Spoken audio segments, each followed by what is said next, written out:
നമസ്കാരം. ഞാൻ അശ്വതി, ആലുവ ദേശം കുന്നംപുറത്തു നിന്ന് വരുന്നു. നമ്മുടെയൊക്കെ ജീവിതത്തിൽ പരസ്യത്തിന് വലിയൊരു പ്രാധാന്യമുണ്ട്. കാരണം ഇപ്പം കൗബീരം മുതൽ കർച്ചീഫ് വരെ പരസ്യത്തിലൂടെ വിറ്റഴിക്കുന്ന കാലമാണ്. അതിൻ്റെ കൂട്ടത്തിൽ എന്തെങ്കിലും ഒരു സാധനം ഫ്രീ ഉണ്ടോയെന്ന് പറഞ്ഞാലോ പറയുകയും വേണ്ട.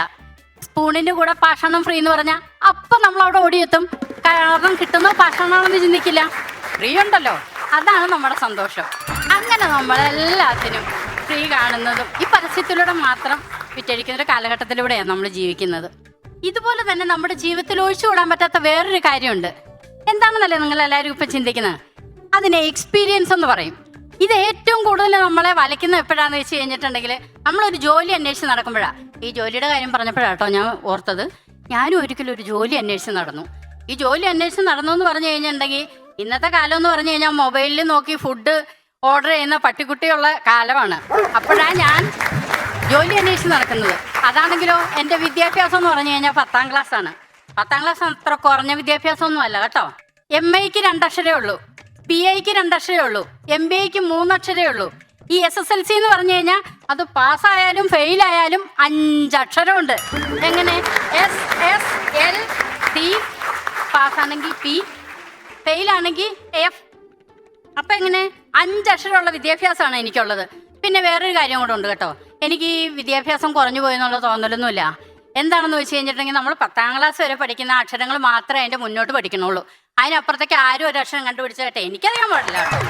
അത് കാരണം കൊണ്ട് ഈ പഠിക്കുമ്പോഴത്തേക്ക് നീ വെച്ചതല്ല നമ്മൾ പഠിക്കുന്നത്. അതുപോലെ ഞാനൊരു ജോലി അന്വേഷിച്ച് ഇങ്ങനെ പോവുകയാണ്. മുട്ടുവിൻ തുറക്കപ്പെടുമെന്നാണല്ലോ. ഞാൻ മുട്ടിക്കൊണ്ടേയിരുന്നു, ആരും തുറന്നില്ല. അവസാനം എനിക്കും കിട്ടിയൊരു ജോലി കേട്ടോ. ഒരു പമ്പിൻ്റെ വാതിൽ എനിക്ക് വേണ്ടി തുറന്നു. ഇപ്പം നിങ്ങൾ ആലോചിക്കുന്നുണ്ടായിരിക്കും അല്ലേ, പമ്പിന് എവിടെ വാതിലെന്ന്? അതൊക്കെ ഉണ്ട്, എൻ്റെ പമ്പിന് വാതിലുണ്ടായിരുന്നു. അങ്ങനെ ഞാൻ ചെന്നു, പമ്പിലെത്തി. പിറ്റേന്ന് ഞാനുണ്ടല്ലോ ജോലിക്ക് പോവാണ്. പട്ടുസാരിയൊക്കെ ഉടുത്ത് മുല്ലപ്പൂവൊക്കെ വെച്ച് ടാറ്റയുടെ കമ്പനിയിലെ മാനേജറായിട്ട് ജോലി കിട്ടിയ പദവിയിലാണ് ഞാൻ പിറ്റേന്ന് ജോലിക്ക് പോയത്. കാരണം എനിക്ക് അത്ര സന്തോഷമായിരുന്നതേ. ഞാൻ അവിടെ ചെന്നു, മാനേജർ എനിക്ക് ജോലിയൊക്കെ പറഞ്ഞു തന്നു. കുറഞ്ഞ സമയം കൊണ്ട് ഞാൻ ആ ജോലിയൊക്കെ പഠിച്ചെടുത്ത്. ഒരു 2 മണിക്കൂർ കഴിഞ്ഞപ്പോഴത്തേന് ആ പമ്പ് എന്നെ ഒന്നും കാണാൻ പാടില്ലാത്തല്ലോ പുരുഷാരം വന്നങ്ങ് നിറഞ്ഞ്. എന്താ കാര്യം? ഒരു പെണ്ണ് പെട്രോൾ അടിക്കാൻ നിൽക്കുകയാണ്, വരാതിരിക്കുവോ ആൾക്കാര്? ഞാൻ നോക്കുമ്പോഴത്തേക്കിനുണ്ടല്ലോ പിന്നീട് ഞാൻ എന്താ അറിഞ്ഞെന്നറിയാമോ?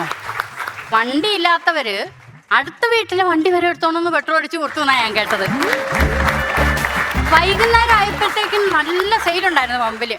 മാനേജറുടെ മനസ്സിലൊരു ലഡു പൊട്ടി. മാനേജർ പിറ്റേന്ന് തന്നെ എവിടുന്നോ 2 പെണ്ണുങ്ങളും കൂടെ തപ്പിക്കൊണ്ട് വന്നു. എനിക്ക് സന്തോഷമായി, കാരണം ഒറ്റയ്ക്ക് നിൽക്കണ്ടല്ലോ, 2 പേരും കൂടെ ആയല്ലോ. ഞങ്ങൾ അങ്ങനെ നിൽക്കുമ്പോൾ ഒരു ദിവസം ഒരു ചേട്ടൻ രാവിലെ വന്നു പെട്രോൾ അടിക്കാൻ. ഈ ചേട്ടനെ എൻ്റെ ഈ മുഖത്ത് നോക്കിയിട്ട് എന്നോട് പറയുക, സുന്ദരിയായിരിക്കുന്നെന്ന്. ഞാൻ പറയട്ടെ, എൻ്റെ ഈ പ്രായത്തിനിടയ്ക്ക് അന്ന് തൊട്ട് ഇന്ന് വരെ എനിക്ക് ആദ്യമായിട്ട് ആത്മാർത്ഥമായിട്ട് ഒരാളെ കെട്ടിപ്പിടിക്കണമെന്ന് തോന്നിയത് അങ്ങനെയാ. പക്ഷെ ഞാൻ ചെയ്തില്ല. എന്താ കാരണം? ഞാൻ ഈ ചേട്ടനെ ഒരു പ്രാവശ്യം കെട്ടിപ്പിടിച്ചു കഴിഞ്ഞാൽ ബാക്കി നിൽക്കുന്ന 100-150 ചേട്ടന്മാരെ എന്നെ കെട്ടിപ്പിടിക്കും. അവസാനം മാനേജർ എന്നോട് പെട്ടിയും കിടക്കെ എടുത്തോളാൻ പറയും. അതുകൊണ്ട് ഞാൻ എന്ത് ചെയ്ത് അവിടെ നിന്നു. ഇങ്ങനെ ഞങ്ങൾ കുറേ കാലം അങ്ങ് തുടർന്ന് പോകുമ്പോൾ ഞങ്ങളുടെ ആ പമ്പിൽ ഡീസൽ അടിക്കാൻ എന്നും ഒരു പ്രൈവറ്റ് ബസ് വരുമായിരുന്നു. അതിനകത്തെ എനിക്കിപ്പോഴും അത് ഓർക്കുമ്പോൾ അങ്ങ് നാണം വരിക. അതിനകത്തെ ആ ഡ്രൈവറുണ്ടല്ലോ, എന്തോരം സ്നേഹമാണെന്നറിയാവോ. അവളോടൊക്കെ അങ്ങോട്ട് സംസാരിക്കുന്നത് കേട്ട് കഴിഞ്ഞാൽ നമുക്ക് ഒന്നും പറയണ്ട, നിർത്താൻ തോന്നൂല, അത് പറഞ്ഞാൽ മതിയല്ലോ. പക്ഷേ അതിന് നേരെ വിരുദ്ധമായിട്ടൊരു കണ്ടക്ടർ. ഞാൻ പലപ്പോഴും ആലോചിച്ചിട്ടുണ്ട്, ഇങ്ങേരെന്താ എന്ന് ചൊറിയണമാണോ കറി വെച്ച് കൂട്ടുന്നതെന്ന്. അമ്മ അതിന് ഉറച്ചില്ലാന്ന് അങ്ങേർക്ക്. അത് മാത്രമോ, എന്നെ കണ്ടു കഴിഞ്ഞാലുണ്ടല്ലോ അങ്ങേർക്ക് ചെകുത്താൻ കുരിശ് കാണുന്ന പോലെ എന്നൊക്കെ പറയില്ലേ, അതേമാതിരിയാണെന്ന്. ഈ പുള്ളിയുടെ മട്ടും ഭാവമൊക്കെ കണ്ടാലേ ഞാൻ അങ്ങേരുടെ സ്വത്തും മൂലമൊക്കെ എൻ്റെ കള്ള ഉപ്പിട്ട് വാങ്ങിച്ച പോലെയാണ്. ഇത് കുറേ കാലം ഇങ്ങനെ തുടർന്നു കേട്ടോ. അപ്പം എൻ്റെ മനസ്സിലൊരു തോന്നലുണ്ടായി, ഇങ്ങേർക്ക് മാത്രമല്ല ദേഷ്യം, എന്താ ഇങ്ങേർക്ക് പഞ്ചായത്തിൽ നിന്ന് എഴുതി കൊടുത്തിരിക്കുകയാണ് ദേഷ്യം. എനിക്കെന്താ ദേഷ്യം വന്നാൽ കൊള്ളൂലേ? ഞാൻ തന്നെ എൻ്റെ വീട്ടിൽ നിന്ന് എൻ്റെ വലിയേട്ടനോട് പറഞ്ഞു, നമുക്ക് അങ്ങേർക്കൊരു പണി കൊടുക്കണം. വലിയേട്ടൻ പറഞ്ഞു, അതൊക്കെ ശരിയാവുമോ? ഞാൻ ഒറ്റക്കാലം നിന്നു. ഞാൻ എൻ്റെ വീട്ടിലെ ഇളയ പെണ്ണാണ്, ഒറ്റ പെണ്ണേ ഉള്ളൂ. പക്ഷേ എൻ്റെ വലിയേട്ടൻ ആദ്യം ഒന്ന് മടിച്ചെങ്കിലും ഉണ്ടല്ലോ എന്നോട് പറഞ്ഞു. അതിൻ്റെ രസം എന്താണെന്ന് വെച്ച് കഴിഞ്ഞാൽ ഇങ്ങേർക്ക് കൊടുക്കാനുള്ള പണിയും ഞാൻ പറഞ്ഞു കൊടുത്തു. അപ്പോൾ വലിയേട്ടൻ പറഞ്ഞു, മോളെ ഇത് കാശ് ചിലവുള്ള കാര്യമാണ്, അവസാനം ഇത് നിനക്ക് പണിയാവരുതെന്ന് പറഞ്ഞു. ഞാൻ സമ്മതിച്ചില്ല, ഒറ്റക്കാലേ നിന്നു. പെണ്ണൊരുമട്ട ബ്രഹ്മനും തടുക്കില്ലെന്നാണല്ലോ. അവസാനം ഞങ്ങൾ അങ്ങേർക്ക് ഒരു പണി കൊടുക്കുക തന്നെ ചെയ്തു. ഒരു 8ന്റെ പണിയല്ല, 18ന്റെ പണിയല്ല, ഒരു 28ന്റെ പണി തന്നെ ഞങ്ങൾ അങ്ങേർക്ക് കൊടുത്തു. ഇപ്പം അങ്ങേരെ എന്നെ കണ്ടു കഴിഞ്ഞാൽ ഉണ്ടല്ലോ, മോളേന്ന് മാത്രമേ വിളിക്കുള്ളൂ. അതിൻ്റെ മുമ്പിൽ അങ്ങേരെ എന്തെങ്കിലും വിളിക്കുന്നുണ്ടോ എന്നുള്ളത് ഇപ്പോഴും എനിക്കറിയില്ല കേട്ടോ. പക്ഷെ മോളേന്നേ വിളിക്കുന്നു, ഞാൻ കേൾക്കുന്ന അത് മാത്രമേ ഉള്ളൂ. അപ്പം നിങ്ങൾ ഈ ഇരിക്കുന്ന എല്ലാവർക്കും ഒരു സംശയം ഉണ്ടാവും അല്ലേ, ഞാൻ എന്തായിരിക്കും ആ പണി അങ്ങേർക്ക് കൊടുത്തിട്ടുണ്ടാവാന്ന്. ഞാൻ അങ്ങേരങ്ങ് കല്യാണം കഴിച്ചു. അപ്പം ഈ പുള്ളി എന്നെ മോളേന്ന് വിളിക്കണ്ടേ?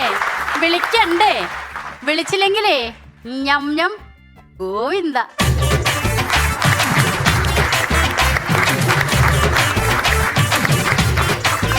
Once upon a time, once upon a time.